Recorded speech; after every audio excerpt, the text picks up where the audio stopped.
some of you, many of you perhaps, are aware, probably the worry of us Zen teachers as we get older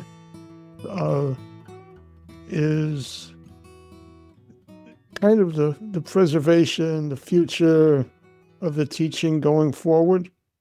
So it's very, very, very heartening for me today that we have a panel of 4 people who are carrying forward Bernie's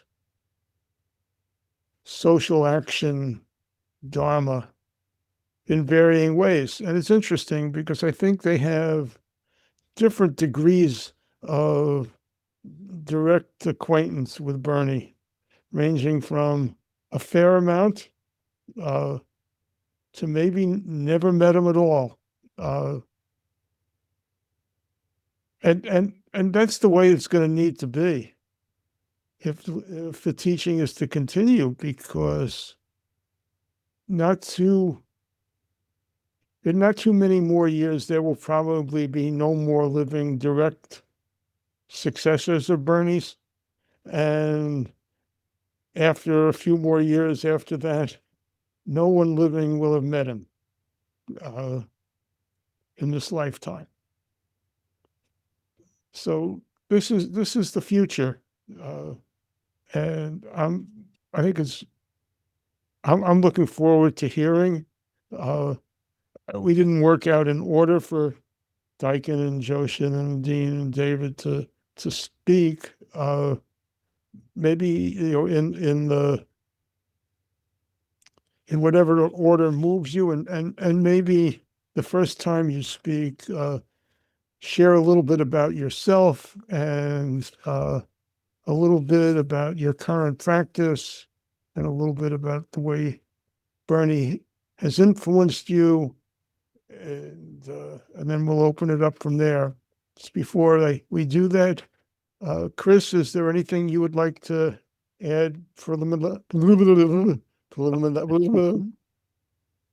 Thanks, Ken. Not really. I really appreciate that introduction, Ken. I too think about the future once in a while, and how Bernie gets remembered and disseminated.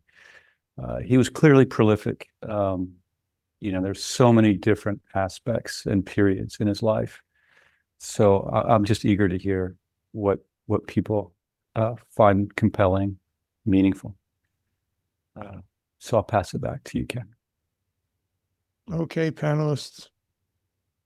I will sort of leave it play out and jump in if I'll move to, but whoever wants to go first.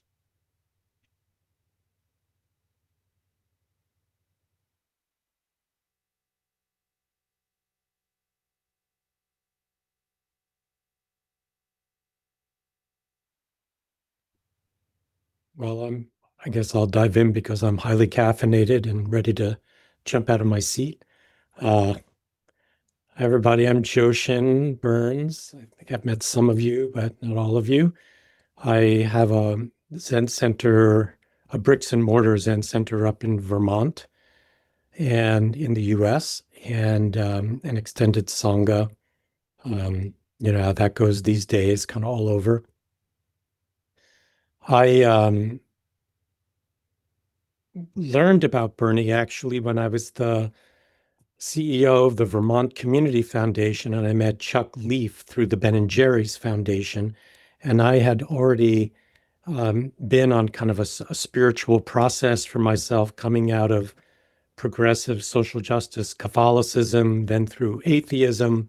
I then began to dip my toes in the water of Buddhism, but I was kind of turned off by Zen, quite frankly. My partner was going to a Zen center, and I thought they were kind of grumpy and mean and unpleasant. And Chuck Leaf at a meet and greet said to me, "Did you ever hear about this guy, Bernie Glassman?" I was like, "No, tell me about him." And then he told me about what Bernie was doing down in New York, and I was very moved by that and kind of something clicked into focus, and I thought that's the Zen I want to do. Soon after that, I went and did my more formal traditional Zen training at Upaya Zen Center for about a decade with Roshi Joan there, and started doing street retreats back in 2013, and have continued to do them. I do about 3 street retreats a year. In fact, I just got back from DC, headed off to San Francisco very soon in a few weeks for Rahatsu street retreat. And then the Zen Center that we have is, we certainly have daily meditation. We have a residential community. Our temple is called the No Barriers Temple, but it is mixed with a drop-in center that we call Gather, which is a everyone's welcome, open the door kind of practice of welcoming everyone. And that's a pretty active place. People from all parts of the community come together and get to know each other there. And we have showers and laundry and food and music and kind of just good, wholesome time with neighbors and friends. And there's a constant flow of folks who come in. The goal with that project was to bring people together who don't actually know each other very well and start to break down some of the barriers that keep us separate from one another. So we have people across the economic spectrum, the belief spectrum, the philosophical and political spectrum, who all kind of come together and appreciate being together in some way and getting to know each other. We also have a apartment complex right next door that provides transitional supported housing for people coming out of prison and out of homelessness. And that's also integrated into Gather and our temple. So we invite everybody to everything, and we see what people want to take advantage of. We currently have 3 or 4 people who lived in an encampment in our backyard all summer, sitting zazen with us. Right now, 2 of them have requested residency with us. We're trying to figure out if there's a path forward there. But folks who had been kind of chronically without a home are asking to get more involved in the Zen community for a whole variety of reasons, some of which are the same reasons maybe many of us found our way to Zen communities, to take a little refuge somewhere, to find something of some spiritual meaning, to enjoy the depth of silence and contemplative social action. But for them, it's also about see if they have a safe place to stay. So we're trying to figure out our way with that.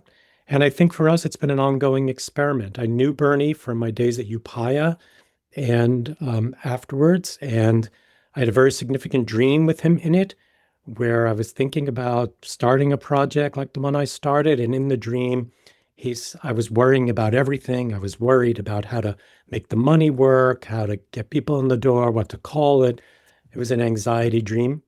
And he said, Joshin, forget about it. Just open the door and let them all in. And that seemed like a classic Bernie response. And I have followed that since. And it's been a fun practice, actually, to just follow those dream words of Bernie's. Yeah. Is that good enough?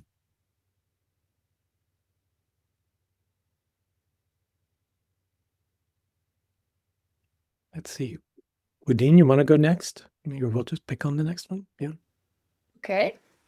Thank you. Thank you for having me. Hello, everybody. My name is Undine Bissmeyer. I'm from Germany. And I'm a teacher in the lineage of Zen peacemakers.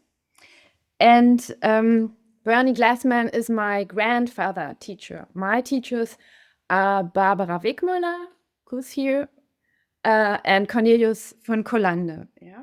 They were students of Bernie, and they highly appreciate him and carry on his legacy.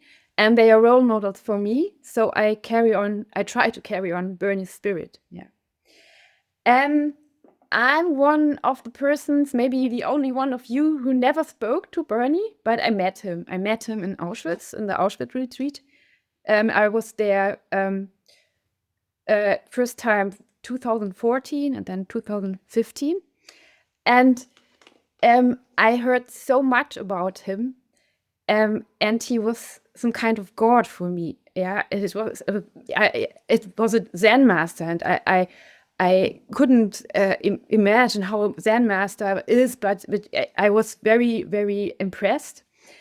And in the first days of the retreat, I observed him and I looked, what is he like and how will he behave? Yeah, and I realized that he was he radiated calm and special presence.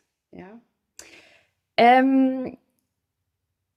I was very skeptical and full of fear in the first year of the Auschwitz retreat, but it changed my life and it was very important, and I'm very thankful to Bernie to do this. Yeah.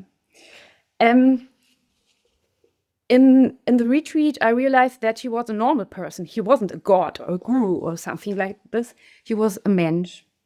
And I remember one day of the retreat in the sauna. This is a place at the camp where the prisoners had a shower, were shaved, and got their prisoners' clothing. It's a very sad place. And Bernie stood in front of me, and he had this suspenders for his trousers, and they were very colorful. They were red, and there were small pink pigs on it, and it was cartoon pigs, yeah, like in a comic. And I was very irritated, and then it let me feel more comfortable. Yeah, I relaxed in that moment. It's strange moments. I remember that always. Through my teachers, I learned that they were spirit holders in the Auschwitz retreat, and I learned that they had many discussions in the retreat, and they had a very open and appreciative interaction with each other, and that is the same that I experience now, as I am a spirit holder since 3 years now at the retreat, and it's a very lively and creative exchange, and it's a gift to work with this international team on this retreat. Yeah, to give people the space and the time to experience reconciliation and healing, and to sow the seeds that they can take home and to work with that at home. For me, Bernie's idea and concept of the Bearing Witness retreat is truly efficient and can allow deep experiences. Like Bernie, I also had a classical training in Zen with sitting for hours and doing session and making koans. And I am impressed. I'm still impressed to see how his way, how his creativity is, and how his ideas and work is, how he anchored Zen Buddhism in the Western world. Yeah, he was always looking for upayas, for skillful tools, and he found really modern ones. I think so. Yeah, for example, the idea that a place is a teacher. Yeah? A place that is challenging or full of suffering is a teacher, or the streets. Yeah. It's a really great idea. In Europe, Zen is predominantly transmitted in a very classical way.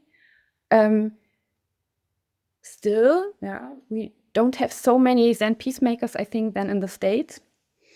And many people I know that do it in a classical way in Europe. They say that social engagement is a matter of course when you do Zen. It will follow automatically, yeah.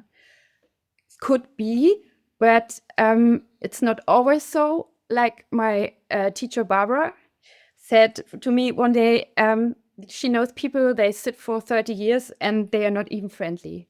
So we have to do something more. And through the Bearing Witness retreats, it's possible to experience deep compassion, I think so, and interconnectedness with the world right from the start of the retreat. What I like is the implementation of counsel, because if you're in session, if you're still just doing the classics, then you have to be quiet. You are not able to look someone else in the eyes, and just sitting.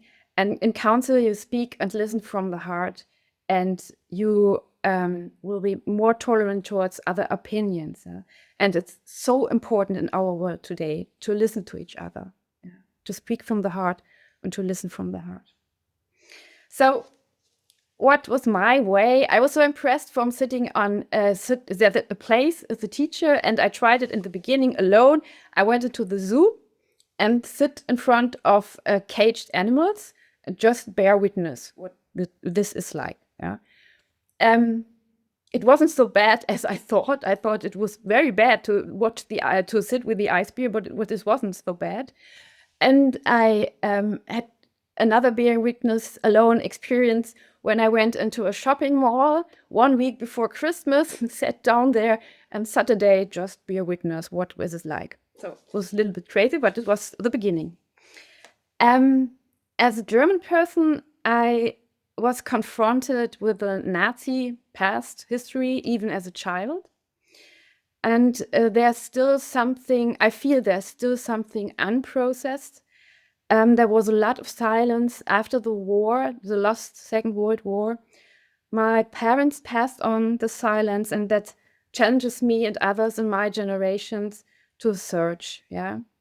We have many difficult, dark places in Germany, and you can encounter the dark past if you go to these places, and you can awake and willing, if you're awake to do this and willing to deal with it.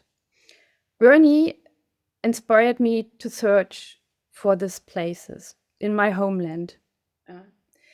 And so I developed tiny retreats and concentration camps, not like in Auschwitz for 6 days or so, but for 1 day. People have more courage to go just for 1 day than to go to Poland and for 6 days to a concentration camp. Sometimes if they are 1 day in a concentration camp having a retreat, they go on 1 or 2 years later to Auschwitz. And people who were there or heard about what I do there come to me and say, can you come to my place, to my city, and do something at that memorial here in my place? So, for example, my friend Wiebke from Hamburg, she asked me to do a retreat in the Stadthaus, that's townhouse in English. It's a former place of the Gestapo, this secret state police in the Nazi side. And we had a tiny retreat there. It was in May we did that, so it was very deep. And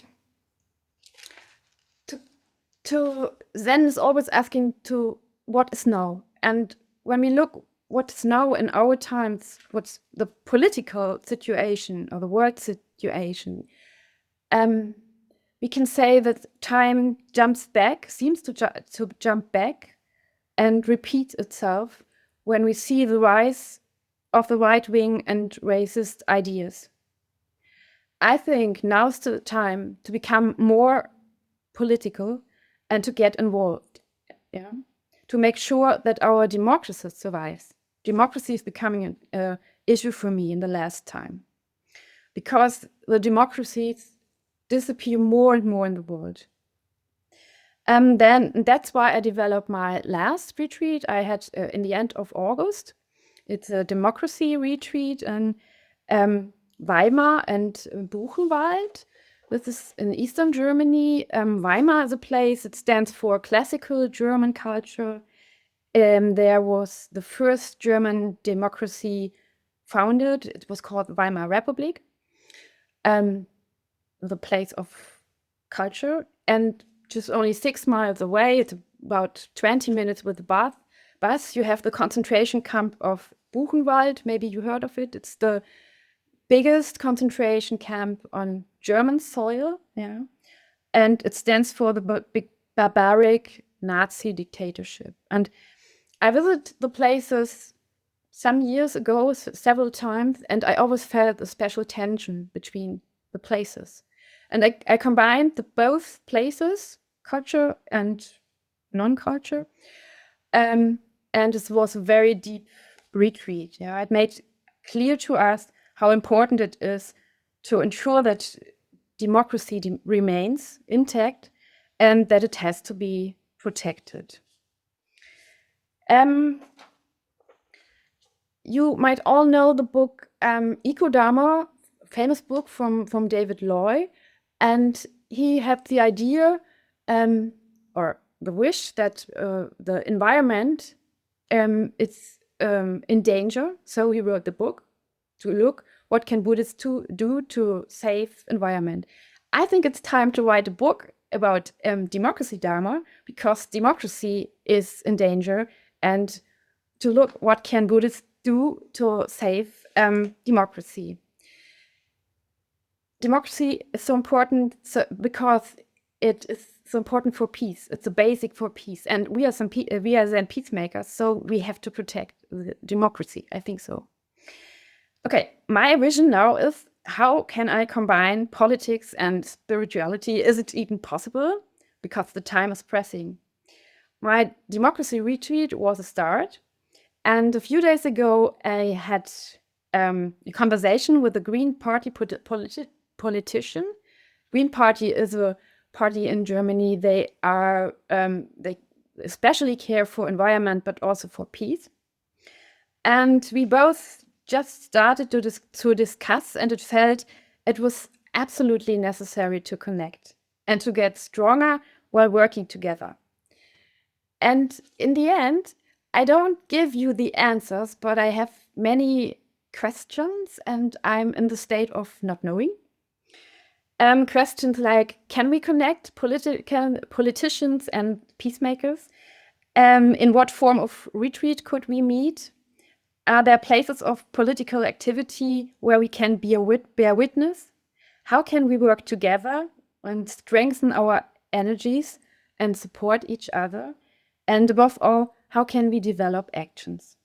I'm in the state of not knowing, but with great joy. And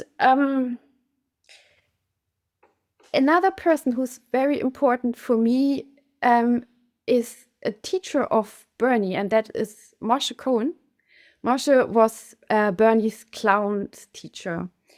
And once a year, I do an online workshop with Moshe about Zen and clowning, and he always teaches lightfulness. And in the end, I would like to say, let us be lightful. It's so important. We have very severe issues, and it's a hard world, but the issue of being lightful is very important, because this is so. I have this here. I hope you can see it. Thank you for listening. And thank you, Bernie Glassman. Thank you, Undine. I will tell you, Moshe is here, so perhaps we can coax him to say something a little later. I don't see you. Okay.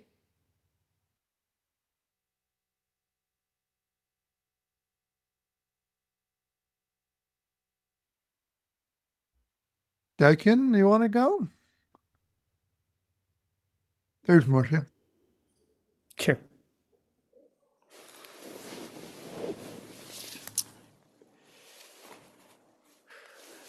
So I first met Bernie after Maizumi passed. Bernie became the abbot of the Zen Center of Los Angeles, and he would come out for meetings, and people were reluctant to make that trip to pick him up at the airport. So that became my job.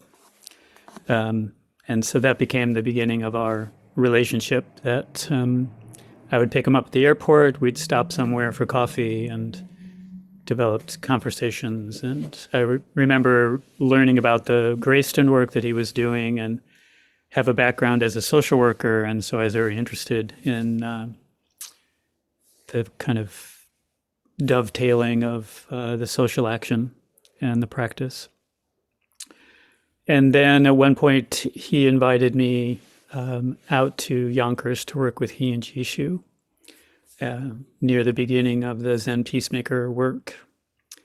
And then shortly after that, he decided that he needed to move away from Grayston because he was both, he was figuratively moving on from that work to create the Peacemaker work. And so we relocated to Santa Fe, and a week after that, Jishu had a heart issue, and then a week after that, she passed away, and then Bernie kind of cut us all loose.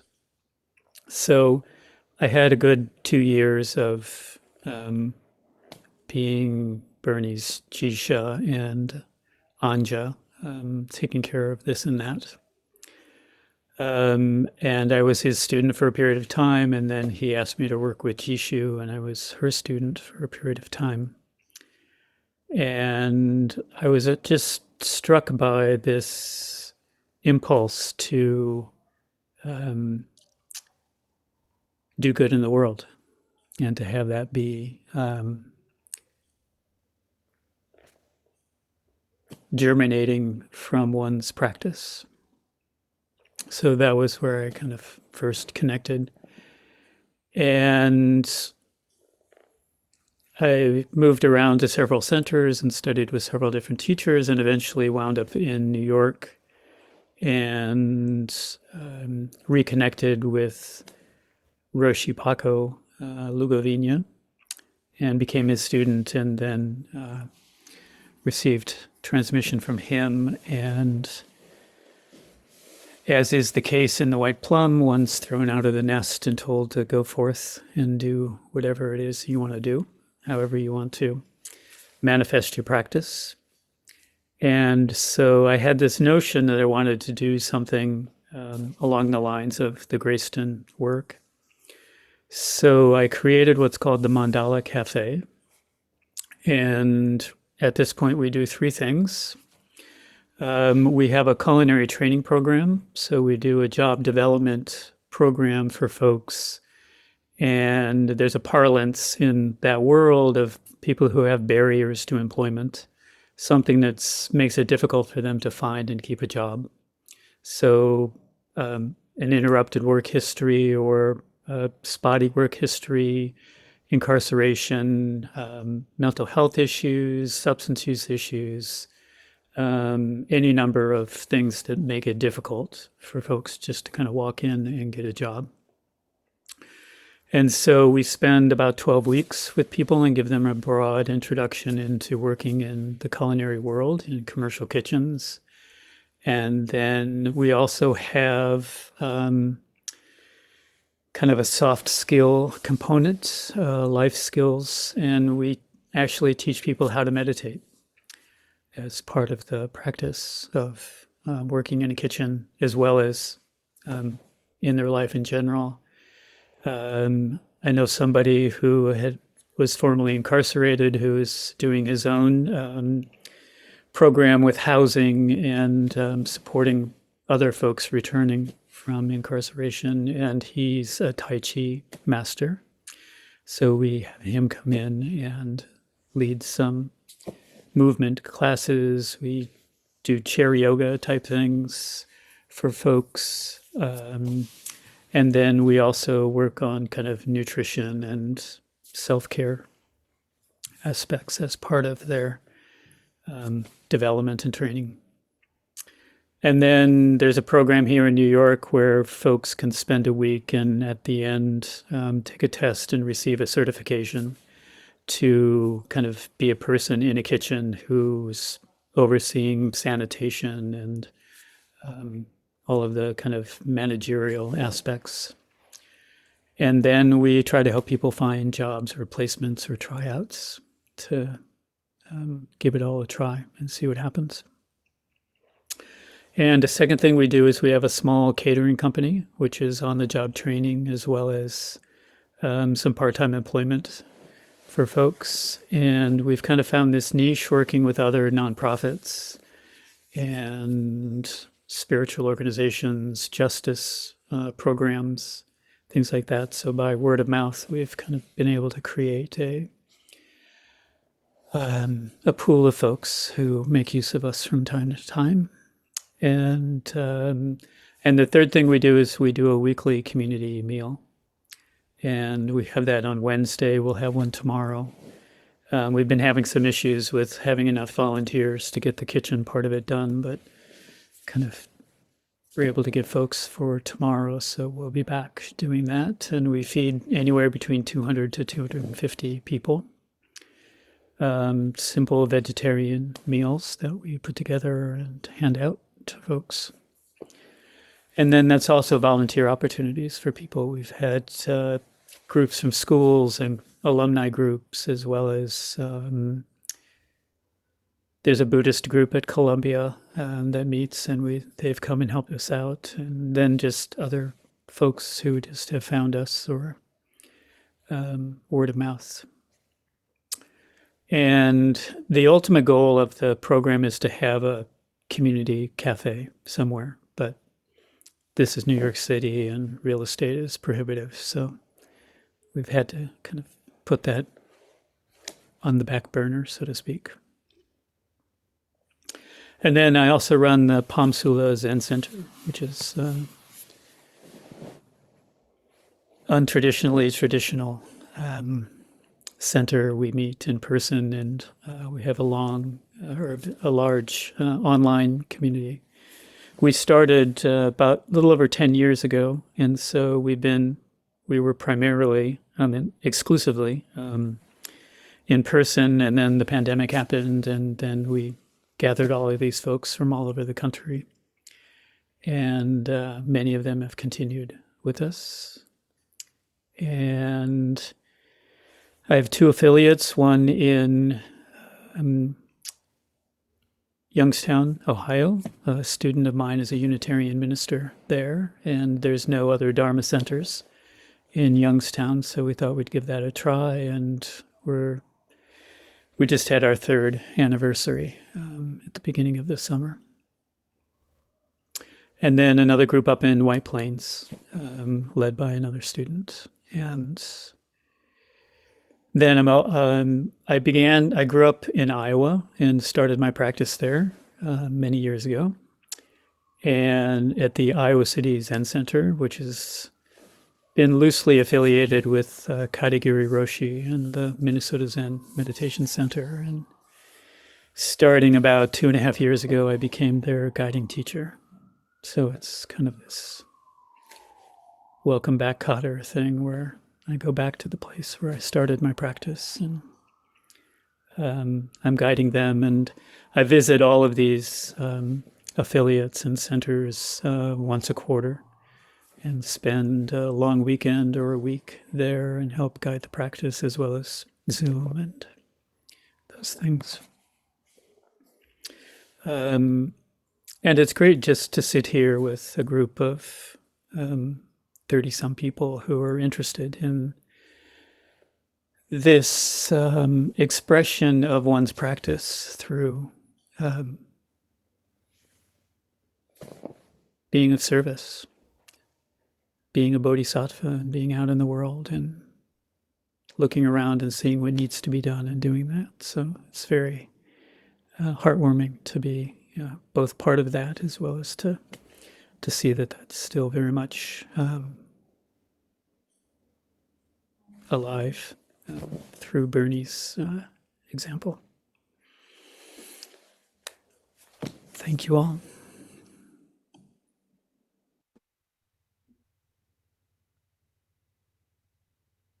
Thanks, Daikin.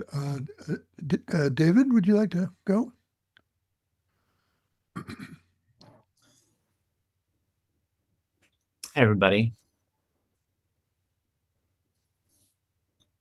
I'm sitting here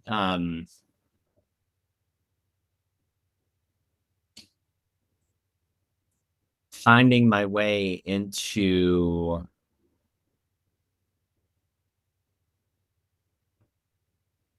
my place here today. If you were on Sesame Street, I'd be the square. That's one of these things is not like the other. I have never met Bernie.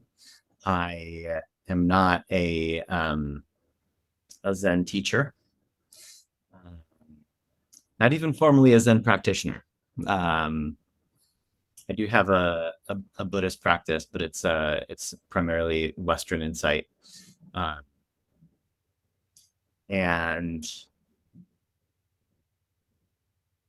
so I guess what I'm here sort of holding sort of the future of is the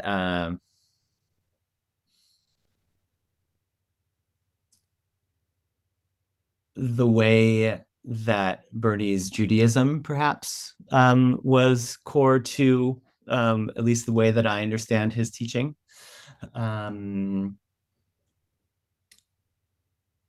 The way that I understand his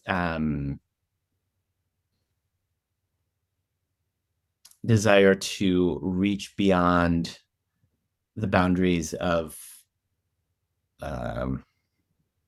religion and sect.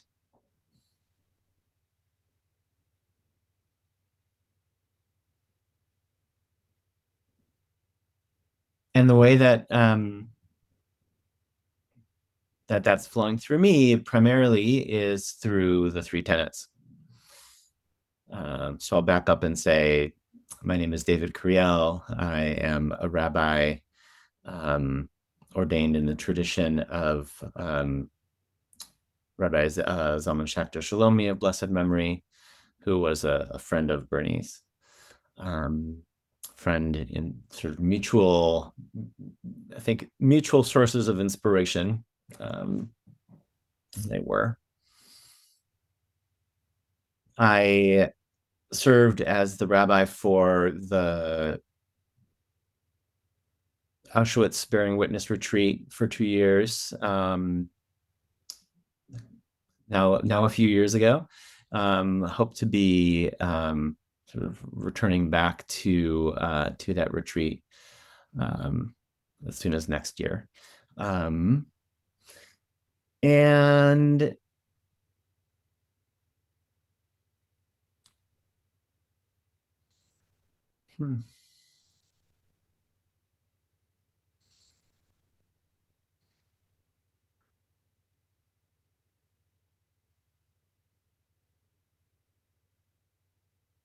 yeah, I guess the way that Bernie's teaching sort of flows through me, as I said, through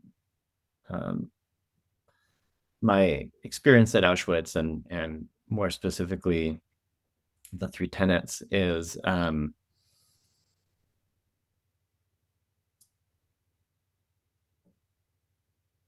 it's like a pair of glasses that I put on that once I put them on, I wasn't able to take off. The frame of being in the world, of I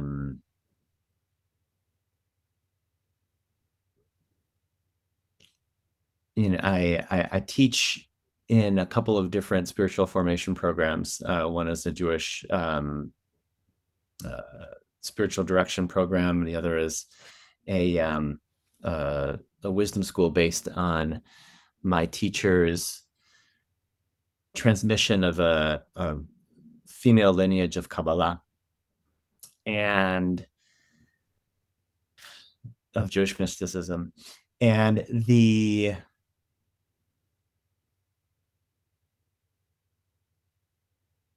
frame of the three tenets informs my practice and informs my transmission of those practices. The way that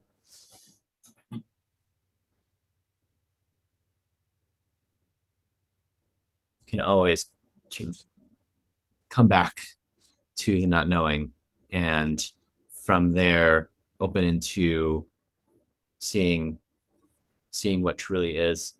My first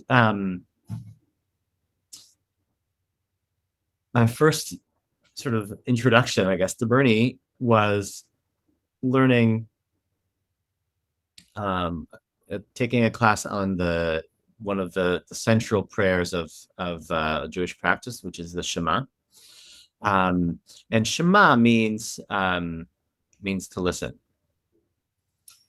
And we spent an entire semester class essentially looking at these 6 words, right, that of this central prayer, Shema Yisrael Adonai Eloheinu Adonai Echad. And that first word, Shema, has this connotation of, because of the sort of the Hebrew root structure, has also a connotation of gathering in, of sort of drawing together, and the sense of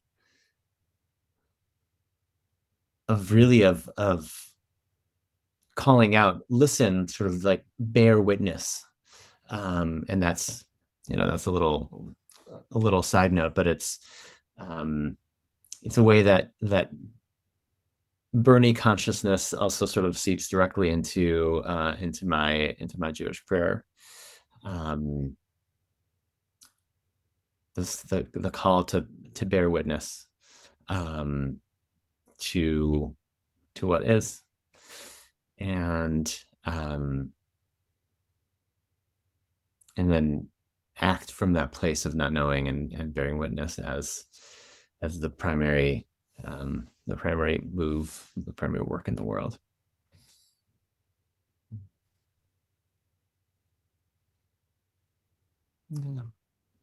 I think I'll leave it there, and I'll be curious to engage in whatever further questions we have, just to sort of put on that hat of,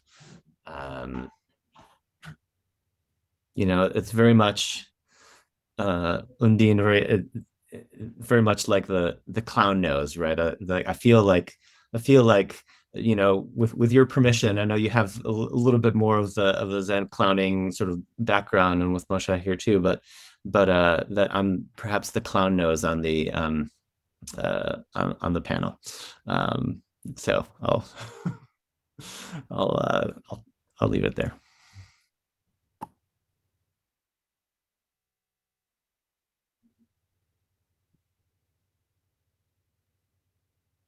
Ken, back to you.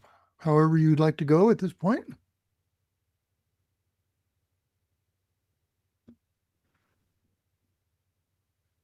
Unless you want to, you're muted, Ken.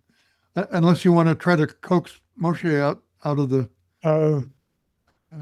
So I have 2 possible ways of proceeding, which I'll raise for the panel. One is, if other panelists have suggested stuff that members of the panel would like to come back to, maybe we could let them do that, or we could just skip that and go directly to everybody else here. Panelists, any idea? Anything you want to add at the moment? Let's just go right. Oh, Joshin, good. Go. No, one thing I would add is just how often I return to Bernie's teachings, actually, as I kind of find my own way forward or figure out how to dribble the ball down the court. A little is I find myself often going and searching for ways that he taught, and it's wonderful. I've come across some really old things of his that are still around and available, And some things I didn't hear in the first flush of getting introduced to Bernie. There's a lot out there, and I've found it really helpful to go back and keep reintroducing myself to Bernie's teachings, because there's a lot of layers there, actually. And the more experienced I get, and more long in the tooth that I get with all this, I find it a rich resource to go back to. I don't think Bernie is a once and done kind of teacher.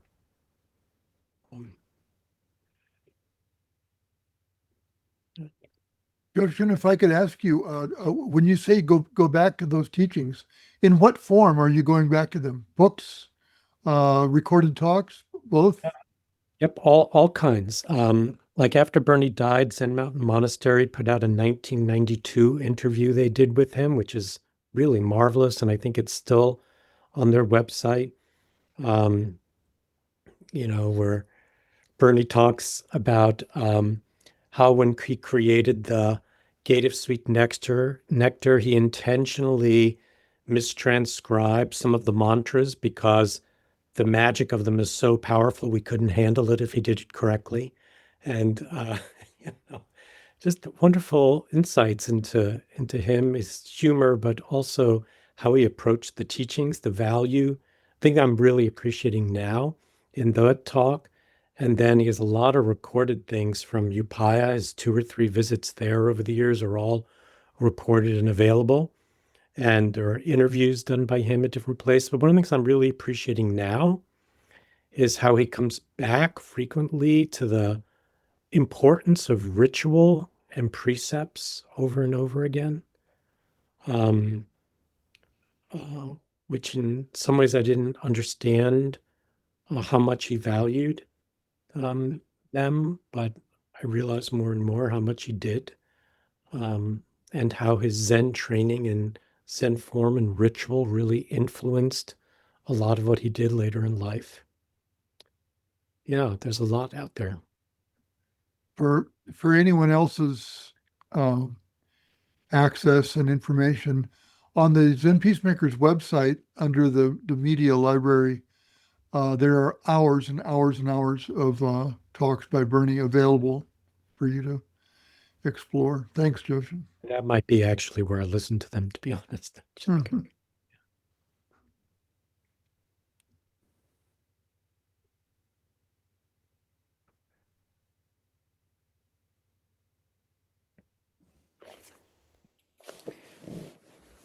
I will add, just to piggyback on one thing that Joshin said about that importance of ritual, and Bernie helped Maizumi Roshi create the ritual at ZCLA from the very beginning, and so it was very much kind of in his bones. And I remember at the Auschwitz retreat, starting at the front gate until the end by the selection site, and throughout the whole grounds, people were just walking through, and Bernie actually conferred jukai upon a person, like walking through this, and just from memory, he was just able to go through, the introductory parts, and I was just like, yeah, as his Jisha, I was there helping out, but it was it was just extraordinary to see him and in that mode, just totally focused and just doing it from somewhere deep within. And also to speak to something that Reb David said, that I also consider myself kind of an interfaith practitioner. A Methodist boy from the Midwest who walked into a Zendo at one point, and but since then have gone and spent time with a couple Catholic groups, and actually was at the one of the renewal synagogues here in New York when Rabbi David was the rabbinic intern there, and actually went through a bar mitzvah, or b'nai mitzvah, with a group of folks there, just to kind of tap into that part of my, not necessarily Jewish, but just that part of the kind of Judeo-Christian upbringing and culture and the stories and the prayers. And then I've also, from time to time, I hang out with Sheikha Farha at the Nurashki Jirahi Derga downtown. I joke and I call myself a Sufi Jubu for Jesus. But one thing that I got from Bernie when he was, kind of at the beginning of the peacemaker work was he was pulling in people from any tradition who were doing good works. And the Sufis and Roshi Kennedy and the Catholic Episcopalian group, and all sorts of different folks, and who was meeting with all of these different religious leaders, and it was just clear that he did not make those distinctions. And in my study and practice, that they're all of these traditions are leading people to be present and to focus on loving kindness and compassion through all these different histories and stories and languages. But it's all just helping people live their life. And so I've taken that from Bernie to be able to incorporate different traditions in order just to kind of as a resource for people.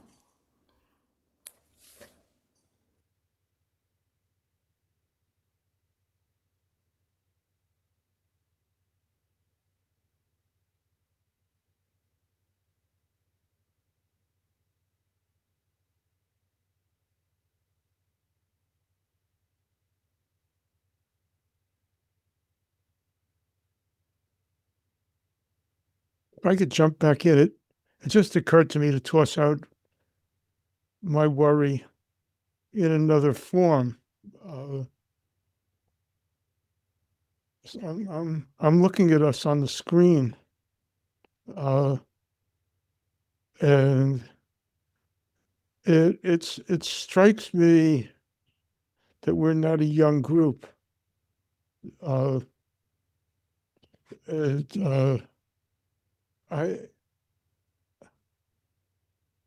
I think maybe a related question, and maybe this is you'll help us think about what we do for the Bernie Memorial next year. Is anybody in their work getting together a group of peacemakers under 30? How about under 40s, under 50s? Where's the youth here? Joshin, you got something going on? Yeah, most of them at this moment are in their jobs because they're still working people. So yeah, Change the time. Is that what you're saying? Change the time. That's part of it. Yeah, and I do think things are changing. In some ways, I don't worry so much about the future. I think you look at the history of Zen, there were So young. teachers that were forgotten about for sometimes hundreds of years, and then they come back. And I think the seed is deeply planted. I think Bernie planted a very deep seed that manifests in a lot of different ways. I think he changed the culture of Zen in the West. And even if people don't realize it, many people now who are Zen practitioners are embracing a path of service and social action. I think the three tenets have made their way into common Zen jargon and parlance, and people continue to explore those things. And in some ways, I see the seed. Would I like to see younger some younger people say to me things like, some of the stuff seems dated. Like I've had young people come on street retreat with me and say, this was probably really powerful in the 1980s and 1990s. I don't know that it's as powerful now. What do we want to bear witness to now? And I am asking that question of them. For students of mine, they are required to come on multiple street retreats as part of their formations. So people in their 20s and 30s are coming on those with me, and they're required to be in the service realm through Gather and the Grove that we have. And it's interesting, over time, these practices kind of grow on them. I would say that they, in some ways, write them off as like boomer activities to begin with. But then come around and begin to feel something, or they get a little more sensitized to what happens on the streets. I think some things like the Auschwitz retreat and all are very expensive for young people. I think it's hard to find the time to get off work or away from family and to come up with the money. And I think that there's a need for us to think about skillful means that people can fit into their very busy lives. And I think the reality between the 1980s and now is we live in a machine world now. And I don't think we've fully figured out how to utilize the machine world, to kind of develop the kind of intimacy, stick-to-itiveness, rigor, the deep commitment that comes along with living in a residential community. People are practicing their spiritualities in a very different environment now. And I think it's up to us to keep experimenting, but also to ask them to experiment and create new settings. I think this is one of the beautiful things that's happening at Zen Peacemakers now with the cohorts of people. Like, keep bringing them in and asking people to experiment, keep experimenting. And I feel like that's the way Bernie's legacy stays alive. He was an experimenter. That's what I was so drawn to in him. I'm not so interested in just maintaining what Bernie did. I don't think that's so important. I think it's about taking the spirit of his work, the creativity, the down-to-earthness, the willingness to go into new environments and try new things. Like, that's what I want to keep alive in Zen. Because my worry is it kind of goes dead. Otherwise, it becomes a self-help program or something like that. And I think Bernie stood for something different than that. And that inspires me still. Joshin, there's something about what you're saying that resonates in me as I like the concept of grandfather teacher. My grandfather teacher being Reb Zalman, who cut a very similar figure in Judaism and with Jewish renewal, and was very, very, very much doing the kinds of things that Bernie was doing, just on the Jewish side. And I think that's why they saw so much eye to eye. And he would talk about Jewish renewal as the growing edge of Judaism. So when you have a tree, right, the only part that's growing is it's the new layer that's being formed on the outside, and that's that's the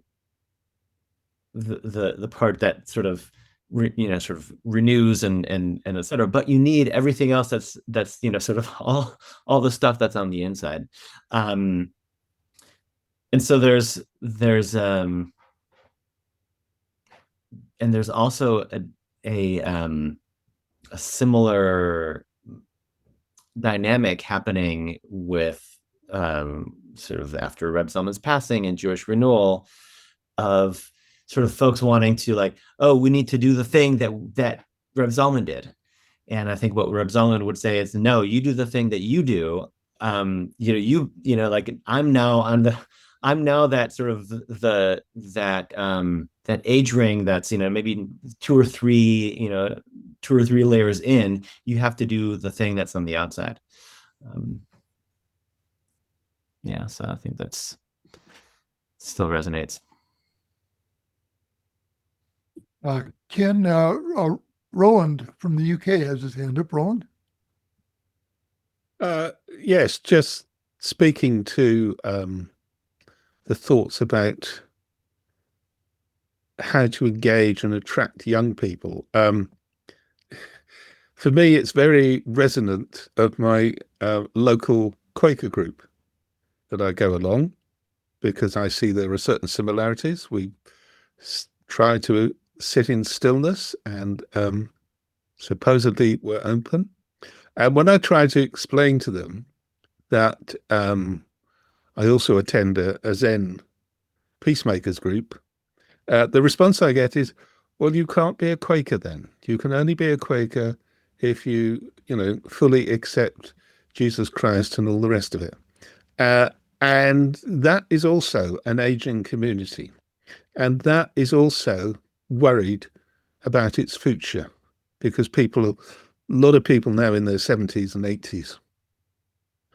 And one of the things that's happened over the last year is that we've managed to reach out to a group at our local university and said to them, we're not telling you how to do this. You find your own way, and we will support you in whatever you do. And we hope through that you will feel part of the wider Quaker community. And I'm wondering if there's, in this renewal, this gear shift, if you like, there's something about saying to young people, and this may be challenging really deep held beliefs, but I wonder if there's some way of saying to people, not only tell us what you want, but truly deeply listen to what they say, and practice this not knowing and deciding what action to take. And it doesn't come easy, because we all tend to go, oh yes, I know how to do this, and what do you know? You're only in your 20s or 30s or something like that. But for me, it is part of being with not knowing, is saying to these other people who will be here long after we're gone, okay, this is one way of doing it, but also you have to find your own way. And that can be really empowering. And, they may decide that for them, as for me, because I don't know, well, I do have a Zen priory, but I'm afraid sitting cross-legged on the floor and looking at a blank wall for hours on end is it's not very attractive to me, nor is it realistic in my physical state. So you do have to think creatively, which is what I think Bernie would have done, and he did do. So I'll stop rambling. Thank you very much for listening.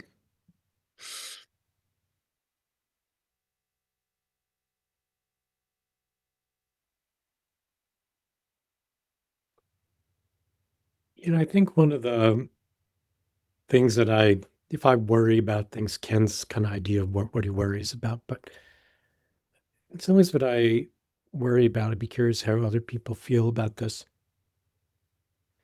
is the thing that struck me about Bernie is he was a doer, and he went out and did things, and messy, kind of stuff.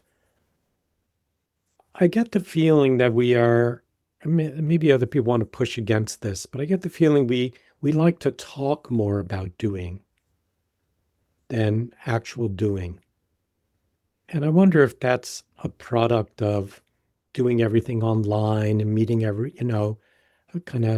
we rely on the kind of talking head approach to understanding the teachings. And I'm of the mind you can only talk so much and you got to kind of dive in. And that's part of Bernie's legacy, I think, the diving in part. And I just wonder if we feel like there are enough experiments out there for people to dive in this kind of contemporary milieu that we have, where we mostly meet online, have discussion groups, and talk. I'd be curious to hear if other people have that on their minds. I see Jennifer's got her hand up.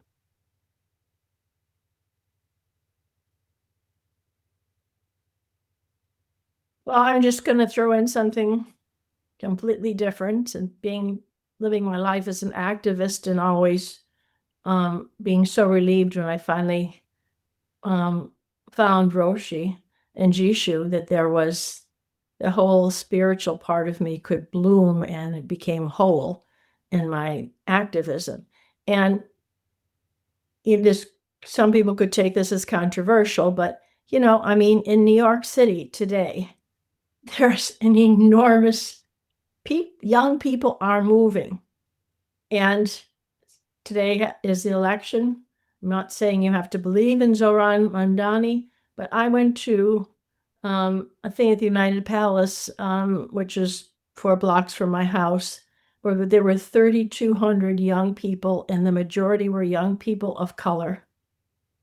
And we can look at this group, besides saying being white, we have struggled in our community about how do we go and be much more involved with peoples of other ethnicity and cultures and stuff. And I feel like that's just a challenge. And so we make a presence, but there is so much happening. People do not want to go where this country is going. I'm not saying everyone has the same mind, but I was like, whoa, I am so happy. I am so happy to be in this energy and see that people are making change. They're going to fight for change, and they're not going to go back. That's very encouraging. And how do we, as Zen activists or many-layered activists in here, how do we embrace that? Because we have wisdom too. I'm not saying, but it just was I hadn't felt that level of hope in quite a while. And it's so exciting and so contagious. And so, I don't know that it's our mission to rise the youth are doing it. Young people are doing it. And how do we embrace that in our own ways and our own traditions? I think that's the question.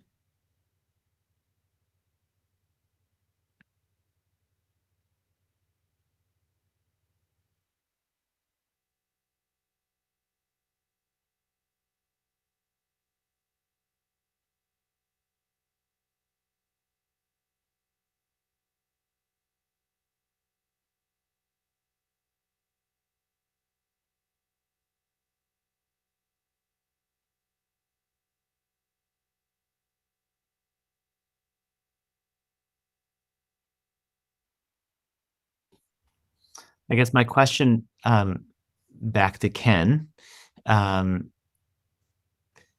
what is it that you want to see passed on that you're worried might not be, right? Because I hear from Jennifer the kids are all right type thing, and it may be that just from where you sit at 80, where I sit at 50, is we can't see the same event horizons that they see. So I'm curious how you would answer that question. I love the question. So, and I at least on my screen, I'm sitting between you, David, and Jennifer. There was a time a while back that Jennifer and I were both kids, and we were changing the world. And I think both of us, maybe slightly different paths, but around the same time, ended up in Yonkers, not because we didn't know how to change the world or think we knew how to change the world, but everything wasn't quite all right. There were things in my life for sure that were missing when I came to Zen. Jennifer and I arrived in Yonkers around the same time, and we were in a minority then there.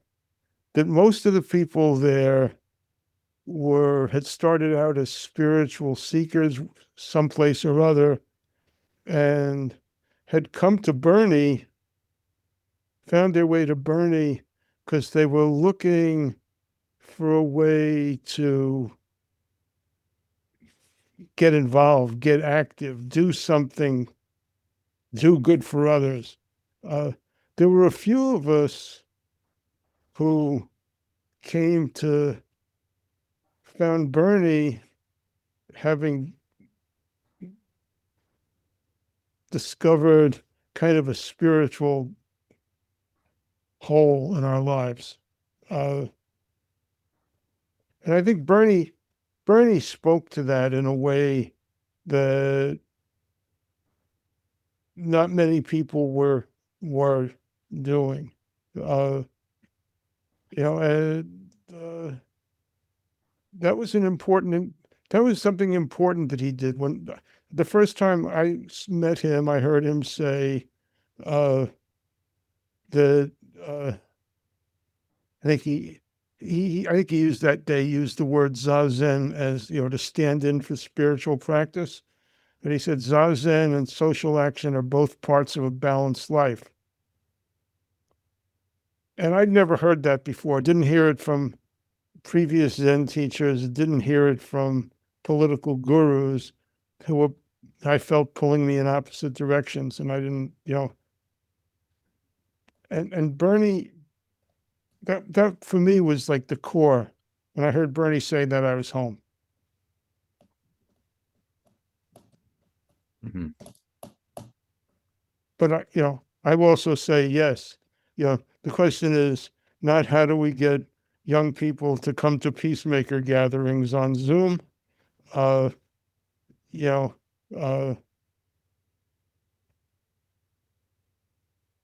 we're a lot of old people. But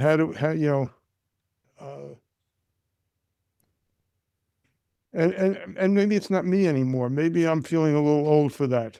But how some of you in betweeners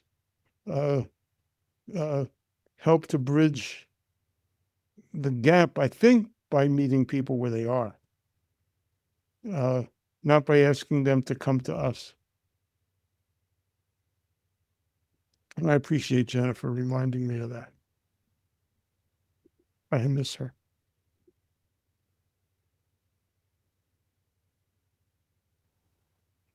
I think we don't know how many young people will watch this Zoom meeting. They are so they are busy now. They go to work or they look something else, and maybe they watch this thing in 2 days or so. We don't know. We are now a little bit older, but we don't know. Maybe the young people all will watch this in the future.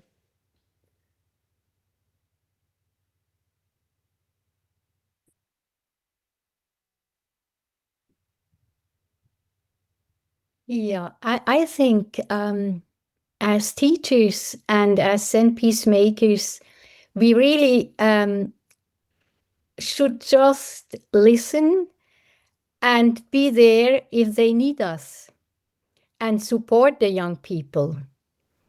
This is what we do in our lives, in our family. And I think this is always the best place to start because it happens to us, to me, when Bernie was my teacher, that he was just listening to me, supporting me, gave me the courage to do something, supported me in my practice. And so I think this is a stable value, a stable place, always to be in the work like that.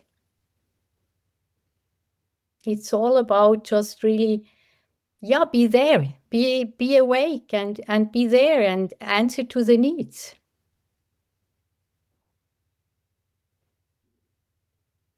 Thank you, Barbara. David Levy, you have your hand up, and then Barbara McCabe. I'm not sure where to begin. I would like to challenge the perspective on activism that I'm hearing in some ways, for me, a limited perspective on what activism is about and the call or the needs for it and where in life the nourishment arises through various forms of activism. And I ground that in 2016 when I had an opportunity to go to Palestine for a sacred music festival. And I vowed before I left the country that I wouldn't engage in any conversations of politics, religion, or history. It was music that through music, I had this opportunity to go, and it was an amazing opportunity in meeting people and sitting with people of all ages. And in a sense, that planted the seed for me of a form of activism through music as a form of prayer that I'm still working with, struggling with, questioning, very much not knowing. But I just feel this need to, I don't know, flesh out this word activism and what it means to people.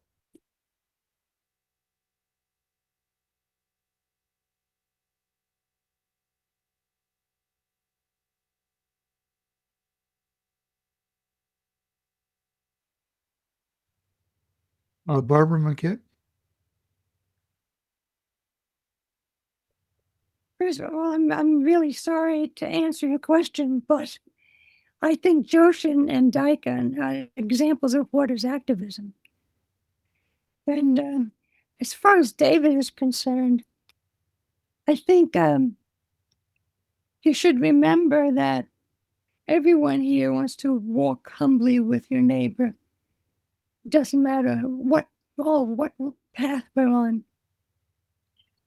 I was wondering with Ken, do you think everybody who showed up, if they could send a little email to the people who were there, Ken and Jeff and whoever the panelists are, to say, where is their group and what it is that they do, so that they could act? Maybe everybody knows that already, but I'm just wondering, would that be a way where you could see the people who are concerned, Ken, where the energy is about the people who show up now?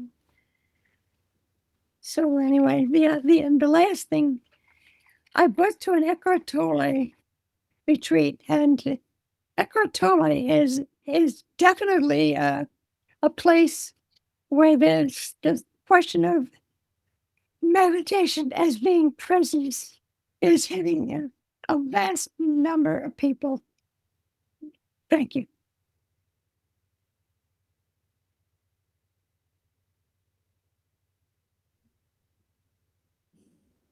Barbara, can you repeat what you said about how people know where people are doing things? I missed part of that. So Ken is worried. Well, how are we? As I would think, Barbara Regamiller is saying, how are we being there? What exactly is our being there?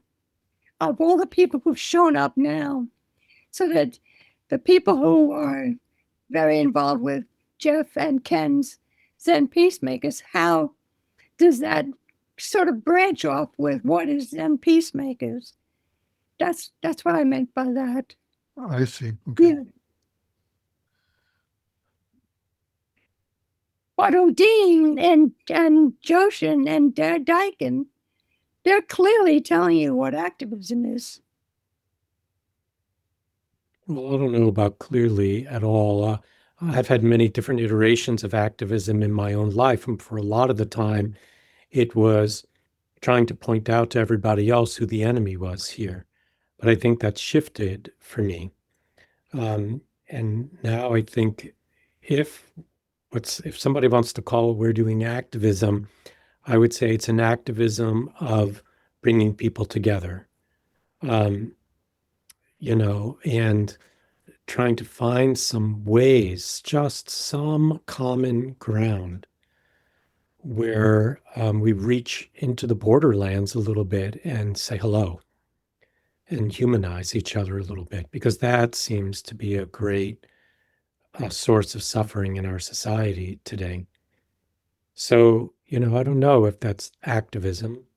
I got arrested a few years ago and had a pretty profound experience of, it being an act of doing civil disobedience. Kind of something shifted from my AIDS activism days to then, of understanding a different role that maybe we as Zen peacemakers play. I mean, Eve and I have had this ongoing discussion too about activism. What do we think it means? And she told me, and I think others here told me, that Bernie was not someone who would kind of go to the picket line or go into the demonstration.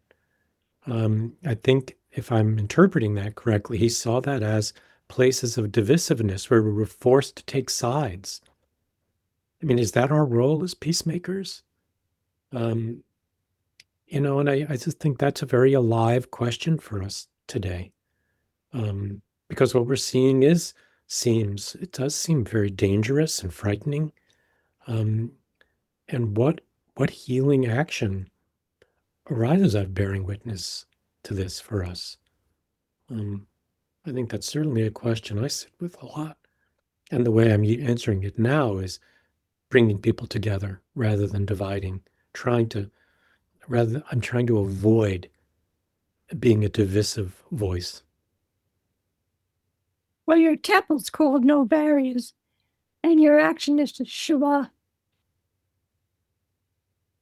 And Bernie's first plunge was to sit at the steps on Congress, in House of Congress.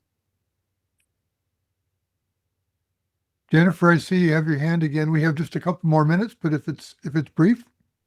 It'll be very brief. I'm just saying I've been probably all kinds of activists and continue to be, and I think it's being of service, being of use. My major work in life has been a midwife, helping fight for mothers and babies to be safe here and on the African continent and many places in the world. But I like having a very loose, open definition of it. It's waking up every morning and being of use. Because it allows many variations, but you see yourself with a social responsibility to see that others are the best that you can make others be well. Thanks, Jennifer. We're just about out of time, but John, if it's brief, and then Daikin. Thank you. Can you hear me okay? Yes.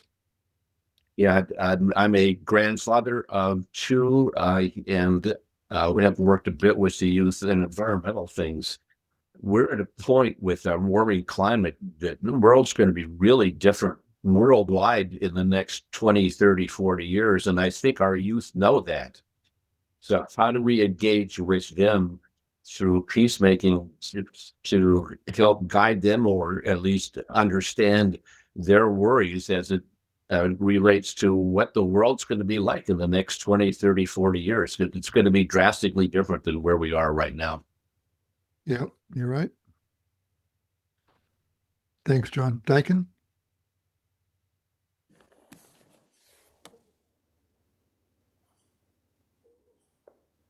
I think one story from Bernie's practice, he came to the East Coast to Riverdale, to a fancy house, and tried to replicate a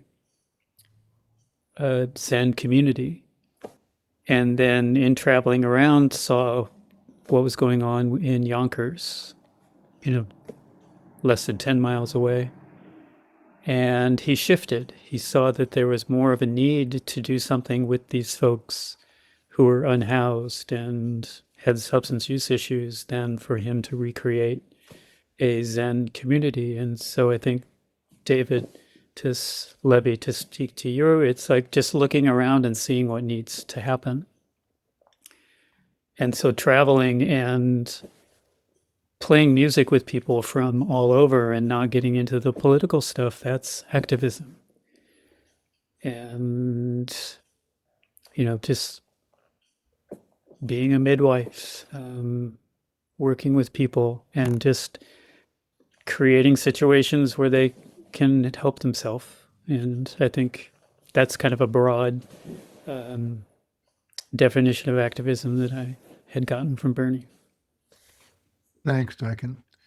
We're just about to wrap up, but I would be remiss if I didn't mention this since we're talking about taking action. My colleague, Jim Hoden-Fricker, has spent a great deal of time in the last handful of months building a new facility that's on the Zen Peacemakers website. It's right on the homepage.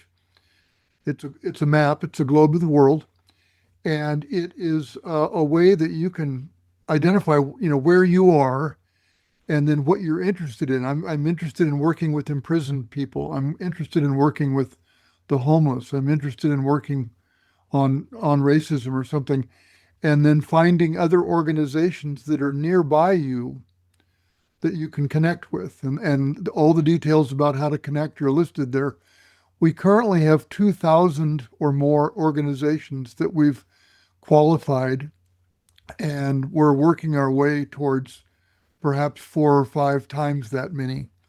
So if you have a chance, go to the website and take a look at this, play around with it a little bit, and you can see what other people are doing nearby you. And it's a way to get engaged. So, and with that, I think we need to wrap up. I want to thank Ken Bialan and Chris Panos for stimulating this memorial as they have done the last few years. And our guests, Rabbi David and Roshi Daikin and Undine and Joshin. Thank you all. And thanks for everybody who shared your comments too. Very much appreciated.